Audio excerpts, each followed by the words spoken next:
Alright, here's our next video on our series on quadratic equations, and we're looking at zero product property. Multiply 0 times any number, whatever it is, and the answer is going to be 0. And anything you multiply times a 0, the answer is going to be 0. And that's the only way to get to 0. You have to multiply by 0 to get to 0. Alright, so let's look at our first example. Okay, so we're going to solve for x with the zero product property. Okay, we're going to multiply these two factors together. A factor is something that's being multiplied. So we're going to multiply this factor, thing in the parentheses, times this factor, which is just in the parentheses. Okay, so, and the answer is going to be 0. Well, if the answer is going to be 0, then one of these two things that you're multiplying together has to be 0. That's the zero product property. Well, the 6 can't be 0. So we're multiplying by 6, and 6 can't be 0. So therefore, this other thing, this term here, that factor has to be 0. So 2x plus 1 has to equal to 0 in order for this product, the two factors multiplied together, to be 0. So what would make 2x plus 1 equal to 0, right? Because it has to be 0 times 6 to be 0. This has to be 0 in order to multiply and get to 0. So what makes this thing here into 0? Well, let's move the 1 to the other side, right? We're solving for the x. What value of x will make this 0? Okay, so now we got to move the 2. So how do you move the 2? It's 2 times x. So if you want to move a 2 that's being multiplied, we're going to have to divide. So we divide 2 divided by 2, and it's gone. And on this side, when we divide by 2, you have a negative 1 divided by a 2. Well, just because we divide doesn't mean it stops being negative. So it was negative, and we divide, and it's still negative. And what is 1 divided by 2? Well, that's a fraction, because a fraction is just a division problem that you don't want to work out.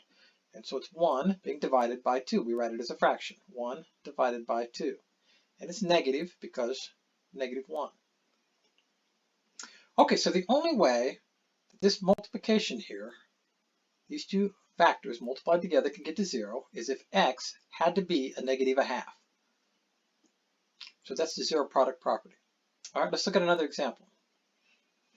Okay, in this example, we have a quadratic equation up here at the top. And we know it's a quadratic equation because it starts out with a variable x to the second power. So that makes it a quadratic equation, a variable squared. Okay, so the variables, this quadratic equation is equal to y. Okay, and now we're being told that we want to find out what would x have to be, solve the quadratic equation, solve for x, if y is 0. So y is going to become 0. So how do you solve a quadratic equation? Well, the first thing we're going to do is break it into factors. And how do you break it into factors? We use the puzzle box.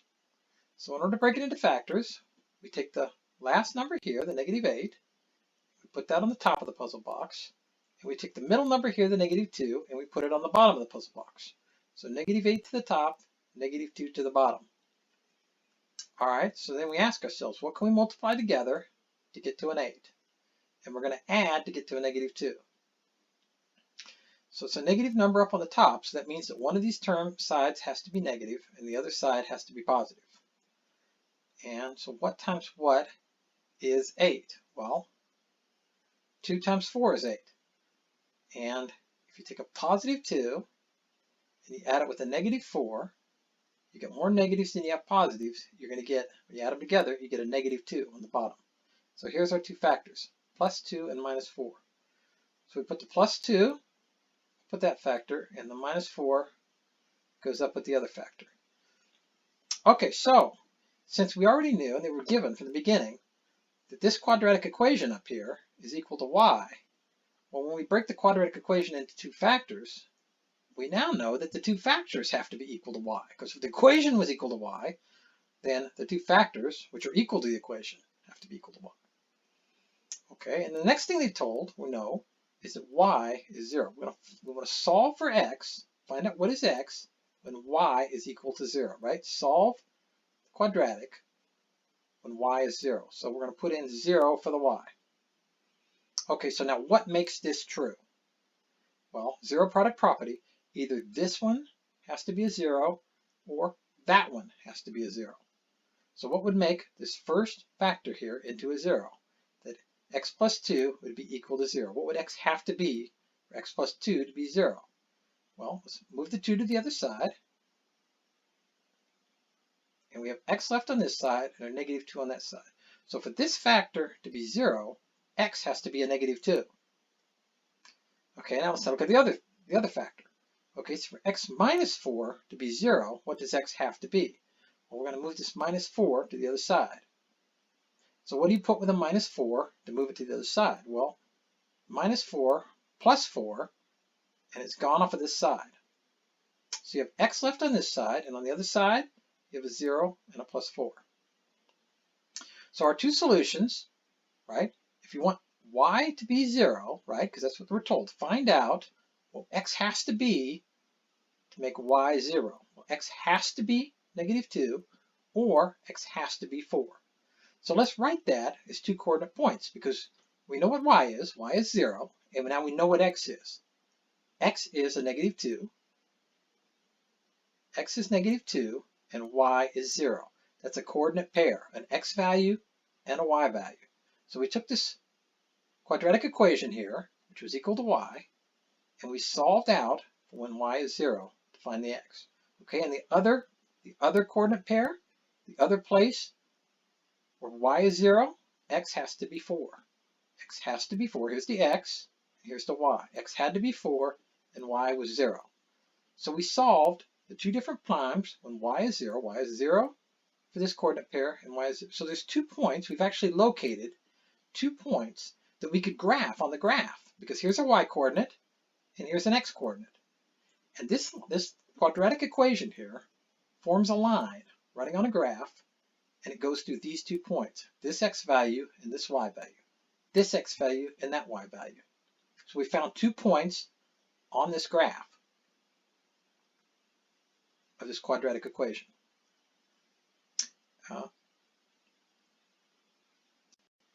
Okay, so should we try classwork? You may want to go back and watch this last example over again before you take on this classwork, but it's exactly the same thing. We're going to solve for x, right, when y is 0. That's what they told us to do. Solve for x when y is 0. So we're going to have to set this quadratic equation, which is equal to y. Y is equal to 0, so the quadratic equation is set equal to 0. So you need to go back and watch the last example over again before you take this on. Pause your video, work the problem, and then we'll compare my answer to your answer. Okay, so for this first one here, I got 3, 0, and 4, 0. These are the 2 points, right? When y is 0, right? There's the y coordinate, x coordinate, y coordinate. These are the 2 points when y is 0, x is either 3 or x is 4. Those are the 2 places x could be when y is 0. Okay, let's try it again. It's going to be the same thing over again. We're going to try to find these 2 coordinate pairs, right? This is what it says up here. Find the xy coordinate pair solutions. So we want to know, what is the point where y is 0? What does x have to be for this equation? Pause your video, give it a try. Okay, let's try my answer and your answer. See the difference. Okay, I got x is 1, y is 0. And the other point that goes through this graph, right? This is the equation of a line on a graph. Y equals some values of x. Okay, one point that this graph goes through, the graph of this line, is through point x is 1, y is 0. And the other point is also that same point, 1 and 0. So that's the only point. When y is 0, there's only one point on this graph, and that's at the point y is 0, x is 1. Notice up here for this other equation, when y was 0, there was 2 different places. There's 2 points on the graph when y was 0. This one, only 1. Let's try another one. Pause the video, give it a try, find the point or points when y is 0. All right, let's compare your answer to my answer on this next one. X is negative 1, y is 0, and the other point also, x negative 1, y is 0. So there's only one point when y is 0, because these are both exactly the same, when y is 0, x has to be negative 1. That's the only way that y can be 0 with this equation. And should we try another one here? Remember on this kind of an equation here, you're missing your middle term, right? So when you do your puzzle box, you're going to ask yourself, oh, what am I going to use for my middle term? Well, remember, if there's no middle term, the mathematical symbol for nothing is 0. So you have x squared plus 0x's minus 4. So your middle term on this last equation here is 0. Your last term, so on your puzzle box, the negative 4 goes to the top and a 0 goes to the bottom.